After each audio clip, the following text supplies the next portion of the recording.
semuanya, selamat datang di Pocket, Podcast Edusper. Hai guys.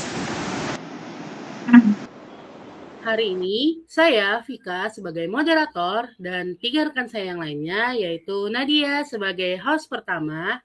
Hai Nadia. Hai Vika. Lalu Laila sebagai host kedua. Hai Laila. Halo Pika. Dan yang terakhir yaitu host ketiga kita, Shiva. Hai Shiva. Halo Pika, halo semuanya.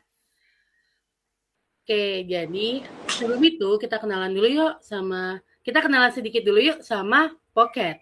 Sesuai namanya, Pocket adalah podcast edukatif yang dikemas secara ringkas dan lugas dan disiarkan secara online. Sehingga Pocket ini dapat diakses oleh siapapun, kapanpun, dan dimanapun. Nah, hari ini kita udah kedatangan nih bintang tamu atau guest star yang dari seorang guru yang kece banget nih dan punya pengalaman menarik tentang pendidikan berbasis artificial intelligence atau AI. Penasaran banget gak sih? Nah, langsung aja kita berikan ke host kita yang pertama, Nadia. Take your time. Halo semuanya. Welcome back to Pocket Podcast Edusper. Nah, podcast hari ini kita bakal obrolin hal-hal yang menarik nih tentang seputar pendidikan dan pembelajaran dan juga fenomena yang relate sama kehidupan sekolah di zaman sekarang. Nah, di episode kali ini kita bakal bahas topik yang lagi ramai banget nih, yaitu soal integrasi AI di ruang kelas. Karena sekarang AI seperti ChatGPT dan Gemini itu udah mulai banyak dipakai nih di sekolah, dan bahkan juga anak SD udah banyak yang menggunakan AI ya. Nah, pertanyaannya nih, AI ini kira-kira membantu proses belajar atau bisa bikin siswa kita tuh jadi terlalu instan? Makanya hari ini kita udah ditemani nih oleh narasumber kita yang keren. Ya. Oh ya, sebelum kita masuk, aku ingin perkenalan dulu ya. Aku Nadia akan menjadi host pada hari ini. Nah, aku juga di sini ditemani oleh tiga rekan temanku, yaitu Vika sebagai moderator dan Laila dan Shiva sebagai penanya. Oke, kita langsung sapa aja ya narasumber kita pada hari ini. Halo Ibu, apa kabar? Baik, Ya, kita senang banget ketemu Ibu hari ini sebagai narasumber kita di podcast. Nah, mungkin supaya pendengar lebih kenal, Ibu boleh memperkenalkan diri ke pendengar kita? Oke, terima kasih Nadia. Baik, terima kasih. Assalamualaikum warahmatullahi wabarakatuh. Perkenalkan, saya Swesti Rahayu, adalah salah seorang guru berasal dari SD Madani di Tanjung Redep Berau. Alhamdulillah sudah selama hampir 20 tahun sebagai guru, dan sudah lama juga sudah tinggal di SD IT Madani. Ngomong-ngomong nih, kalau boleh jujur Bu, waktu pertama kali nih Ibu lihat murid kayak memakai AI kayak ChatGPT atau Gemini, reaksi Ibu tuh waktu itu gimana? Waktu pertama kali? Iya, mungkin pertama kali mendengar aplikasi Gemini ya, mungkin bertanya-tanya, kok bisa Gemini, kenapa nggak Sagittarius gitu ya, kenapa Sagittarius, kenapa nggak Cancer ya kan, mungkin berhubungan dengan zodiak. Tidak, ternyata dengan kata Gemini aja mungkin anak-anak bertanya, bukan tidak anak-anak saja tapi sebagai guru, mungkin apa sih Gemini itu gitu. Itu aja Bu. Nah, mungkin kita langsung masuk aja nih kepada teman-teman aku yang agak curious tentang penggunaan AI. Boleh teman-teman yang ingin bertanya dipersilakan. Sebentar. Udah kerekam, Cai.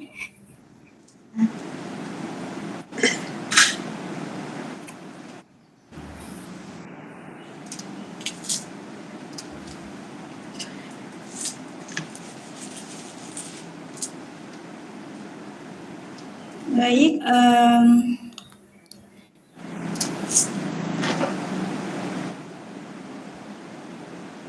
izin bertanya. Ya. Jadi sekarang ini kan banyak siswa SD yang sudah menggunakan HP dan mengenal AI seperti mungkin ChatGPT atau Gemini. Nah, menurut Ibu, apa perubahan yang paling terasa di kelas saat anak-anak lagi belajar, mungkin setelah mengenal AI atau AI seperti ChatGPT atau Gemini, dari cara anak-anak belajar itu, apakah ada yang berubah? Ya, langsung saya jawab. Boleh, Bu. Iya. Pertama untuk anak-anak yang mendengar pertama kali untuk digital Gemini itu ya, pertama mungkin adaptasi, kemudian adaptasi dan perubahan lingkungan atau literasi digital. Kenapa? Karena pergeseran untuk mencari informasi, mencari informasi, kemudian mencari bagaimana sumber informasi tersebut. Mungkin pertama kali anak-anak mungkin bisa ke perpustakaan ya, tapi sekarang dengan adanya literasi digital seperti AI ini, ya AI Gemini dan sebagai macam yang semacamnya ya sejenisnya, tidak hanya membuat anak-anak itu bisa mendapatkan jawaban yang tunggal instan. Tidak hanya itu, karena dan personalisasi, anak-anak mulai belajar sesuai dengan kecepatan mereka. Mungkin itu saja. Gimana Laila? Apakah ada tanggapan?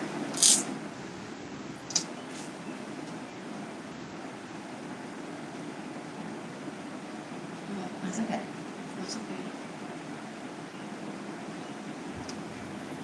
Baik, berarti perubahan cara belajar anak-anak sekarang itu cukup terasa ya, Ibu?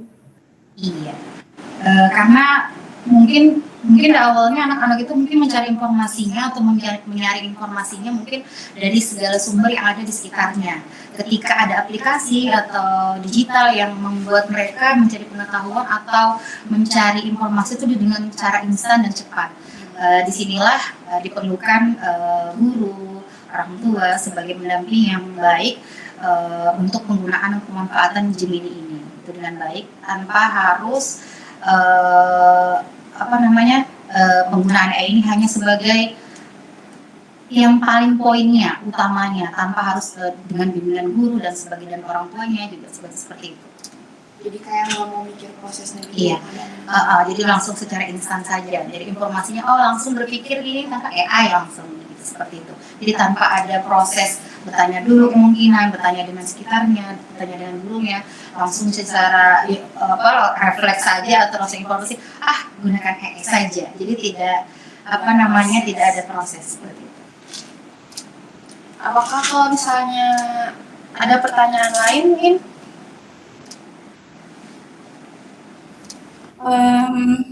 Kalau di usia anak SD yang masih berada di tahap suka meniru dan belum bisa menyaring informasi dengan baik, bagaimana cara ibu mengajarkan kepada siswa agar penggunaan AI hanya sebagai alat bantu belajar, bukan untuk menyaring jawaban secara langsung? Ya. Jadi strategi yang digunakan sebagai seorang pengajar itu banyak sekali ya, strategi pembelajaran.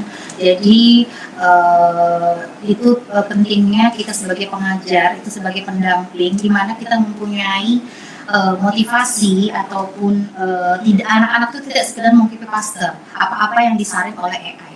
Jadi ketika murid itu hanya mengandalkan AI, dia tidak serta-merta harus bisa meniru apapun yang dijawabkan oleh AI. Disinilah strategi guru. Misalnya penerapan di dalam kelas. AI itu kita gunakan hanya sebagai asisten kita, bukan sebagai tuan yang harus kita ikutin. Tidak, harus terbalik. Jadi kita sebagai tuannya, dia sebagai asisten kita, seperti itu.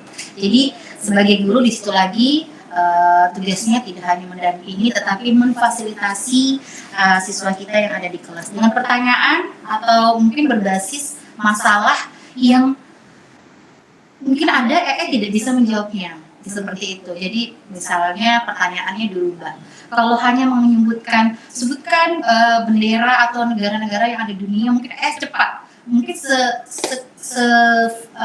secepat itu dia bisa menjawab. Tapi ketika guru itu bisa memberikan pertanyaan yang seperti bagaimana pengalamanmu atau bagaimana perasaanmu ketika ada temanmu membuang sampah, atau bagaimana sih idemu yang menarik bisa membuat temanmu itu semangat belajarnya dan sebagainya. Mungkin kesimpulannya adalah bahwa strategi apa yang harus kita punyai sebagai seorang guru di kelas. Wah, menarik banget ya. Jadi penggunaan AI itu dengan adanya strategi, anak-anak itu juga tetap dilatih terhadap materi yang diajarin sama ibu ya berarti. Nah, tadi kita udah ngobrol tentang cara belajar anak sejak ada AI, tapi ternyata ada tantangannya bukan cuma soal tentang akademik ya. Pendidikan karakter ini juga penting banget ya Bu ya? Sangat ya. Nah, mungkin kita bisa lanjut ke pertanyaan selanjutnya ya. Boleh? Boleh, silakan.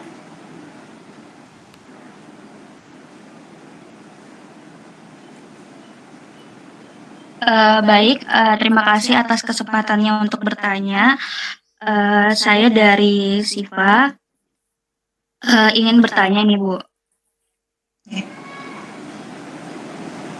Nah, dari gempuran AI yang serba cepat ini ya, gimana sih pendidikan karakter seperti apa yang harus menjadi prioritas utama bagi anak-anak SD tersebut, supaya kecerdasan mereka ini ada emosi dan empati mereka itu tumbuh berimbang dan nggak kalah oleh dari teknologi tersebut, Bu.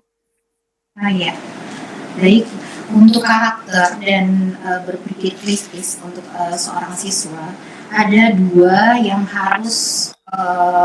poin yang harus kita tanamkan kepada siswa kita. Yang pertama bahwa di tengah gempuran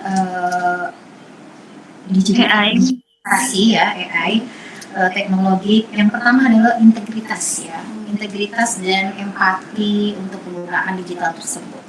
Kenapa disebut dengan integritas? Bahwa menanamkan bahwa semua pembelajaran atau informasi yang ingin diambil atau dicari oleh siswa tersebut harus, atau dia sedang melaksanakan perintah dari gurunya atau mengerjakan tugas, ditanamkan integritas. Kenapa harus menanamkan kejujuran ya, kejujuran di siswa tersebut? Karena kalau setiap hari dalam penggunaan AI dalam membantu dia belajar, artinya seakan-akan nanti membuat dia itu tidak bisa percaya diri. Jadi kembali lagi bahwa ditanamkan bahwa integritas dalam penggunaan AI tersebut harus membuat siswa itu harus jujur kepada dirinya sendiri, tidak hanya mengandalkan AI itu tadi. Kemudian yang kedua adalah empati digital. Artinya AI dan seorang guru itu tidak bisa tidak bisa dijalankan sebagai seorang guru sebagaimana mestinya. Kenapa? Karena AI itu dia tidak punya perasaan. Iya. Kenapa? Mereka tidak punya empati, bukan artinya tidak bisa menunjuk, ya memang tidak bisa menunjukkan, karena empati itu bisa hanya ditujukan oleh seorang guru ya, atau perasaan seperti itu. Setuju banget sih ya, karena teknologi secanggih apapun tuh nggak bisa menggantikan rasa empati manusia. Nah, mungkin pertanyaan terakhir nih, boleh?